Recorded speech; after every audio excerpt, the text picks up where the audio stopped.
तो नमस्कार साथियों, कैसे हैं आप सब लोग। उम्मीद करता हूं स्वस्थ होंगे, व्यस्त होंगे, जबरदस्त होंगे। तो साथियों, आज हम जो अपडेट लेकर आए हैं वो एनएस डीएलएड को लेकर के आए हैं। और जो केस एनएस डीएलएड का रिव्यू का केस माननीय सुप्रीम कोर्ट में ऑनरेबल जस्टिस गवई जी की बेंच में आज के लिए लिस्टेड है सुनवाई के लिए, उस पर बात करेंगे साथियों। वीडियो में अंत तक बने रहें। आप सभी साथियों का स्वागत है आपके चैनल गेट सॉल्यूशन में। उन सभी साथियों से निवेदन है जो चैनल पर पहली बार विजिट कर रहे हैं या विजिट करते हैं बट सब्सक्राइब नहीं करते, ऐसे सभी साथियों से निवेदन है कि वो चैनल को सब्सक्राइब कर लें, बेल आइकन को हिट कर लें, ताकि इस संबंध में आने वाली जो अपडेट्स हों वो आप तक समय से पहुंचती रहे।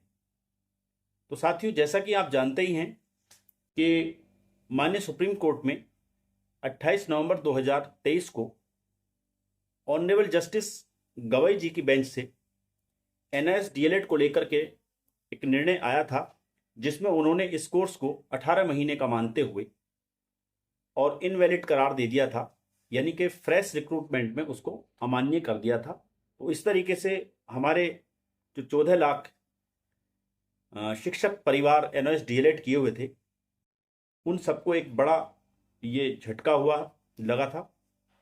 और लगभग साल भर होने को जा रहा है इस मामले को, इस निर्णय को आए हुए।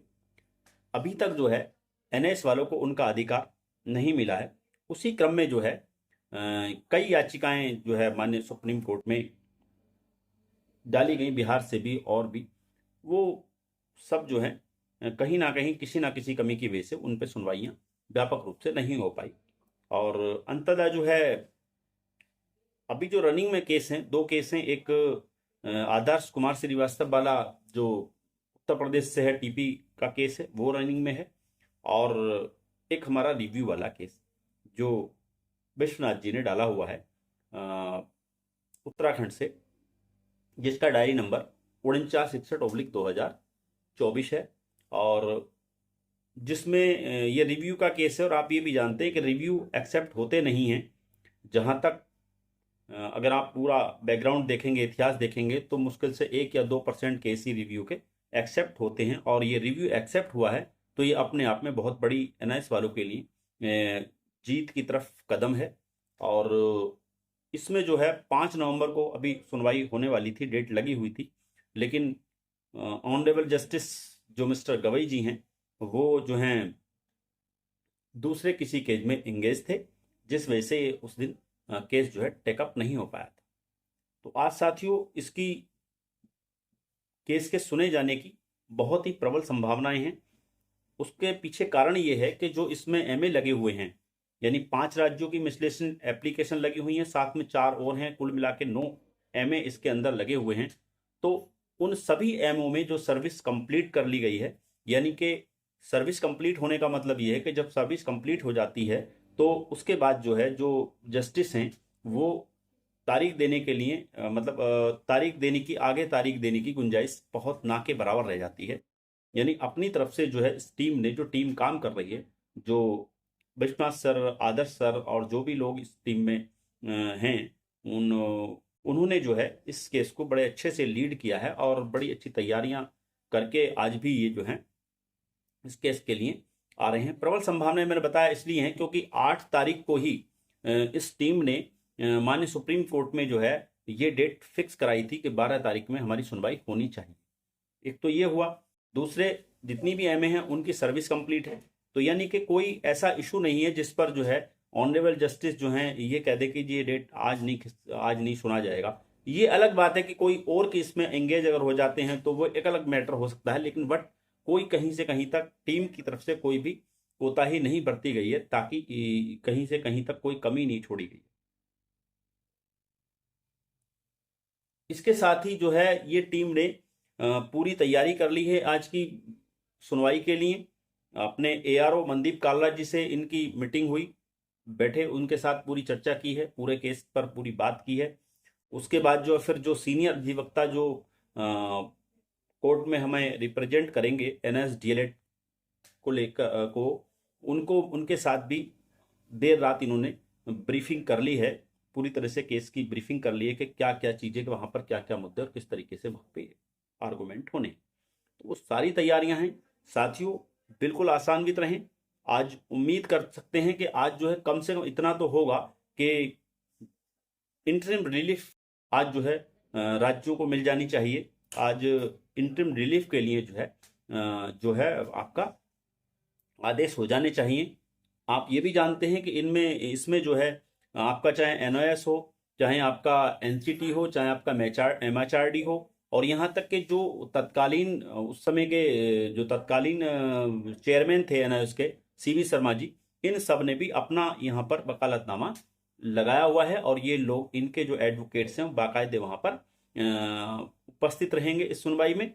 और जो भी आर्गूमेंट होंगे, यानी पहली चीज तो यही है कि जो 18 महीने का अगर ये कोर्स है, तो इसमें जो एनआईएस के जो हमारे कैंडिडेट्स हैं, शिक्षक साथी हैं, उनकी कोई कहीं से कहीं तक कमी नहीं है, क्योंकि 18 महीने का कोर्स कराया तो किसने कराया? गवर्नमेंट ने कराया, ना कि उन्होंने किया। भाई वो कहते अगर 2 साल का करते, 2 साल का समय, यानी 31 मार्च 2019 तक इस कोर्स को कंप्लीट कराना था, ये डेडलाइन थी एनसीटी आपकी आरटीई के नियम के अनुसार। तो उसके बीच में इन्होंने ये पूरा कराना था, तो इसलिए इन्होंने 18 महीने में इसको कंप्लीट कराया, 6 महीने का इंटर्नशिप दिया।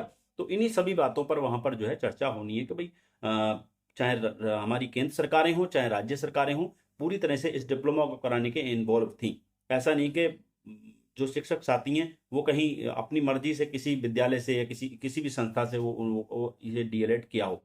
एनआईएस से डीएलएड हुआ तो बाकायदा एमएचआरडी के आदेश पर और एनसीटी के पूरे अप्रूवल के साथ, और पूरे देश में जो है हर राज्य की जो सरकारें और शिक्षा विभाग इसमें इन्वॉल्व था, डायस वगैरह सब इन्वॉल्व थे। तो कहीं से कहीं तक आप सरकार इसमें बच नहीं सकती। ये नहीं कह सकती कि साहब हमारा कोई इससे हमारा कोई लेना देना नहीं है, क्योंकि केंद्र सरकार से लेकर राज्य सरकार तक सभी इसमें इन्वॉल्व थे, और उनकी मर्जी से और एनसीटी के अप्रूवल से और एमएचआरडी के आदेश से बाकायदा जो है दोनों सदनों में पास होने के बाद ये कोर्स हुआ है। तो जो भी इस संबंध में सवाल बनेंगे एनसीटी से, एमएचआरडी से और एनआईएस से, उन सवालों का जवाब देने के लिए उनके अधिवक्ता वहां उपस्थित रहेंगे। तो साथियों, ये केस बहुत ही पॉजिटिव वे में जा रहा है। और आपको मैं बता दूं कि इस टीम की जो लीड कर रहे हैं, टीम जो इस केस को लीड कर रही है, टीम ब्रजनाथ सर, आदर्श सर और भी जो लोग हैं इसमें, वो काफ़ी अच्छे तरीके से, बहुत अच्छे तरीके से, बहुत मेहनत के साथ इसको लीड कर रहे हैं। और इसके लिए वो प्रशंसा के पात्र हैं। और उनकी कोशिश ये है कि ये केस जो बैक टू बैक सुना जाए, क्योंकि ये स्पेशल बेंच गठित की गई है इसको सुनने के लिए।